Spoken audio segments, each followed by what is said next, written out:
Hello বন্ধুরা, কেমন আছেন সবাই? আশা করি অনেক ভালো আছেন। রিক্সা, ভ্যান, সাইকেল চালক প্লাস মিস্ত্রিদের জন্য সুখবর আর নয় টিউব পাঞ্চার নিয়ে চিন্তিত। এখন ঢালাই রিং বা স্পক রিং দুইটাই টিউবলেস করা যায়, মানে টিউব ছাড়া শুধু টায়ারে চলবে গাড়ি। আপনি কেন টিউবলেস করবেন? টিউবলেস করলে দীর্ঘ 6 মাস থেকে 8 মাস চলবে। এক কথায় টায়ার যতদিন টিউবলেস থাকবে ততদিন।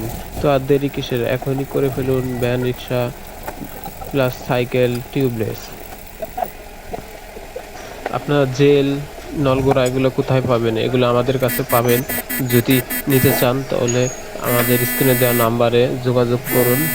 ভিডিওটি ভালো লাগলে লাইক, কমেন্ট এবং সাবস্ক্রাইব করুন।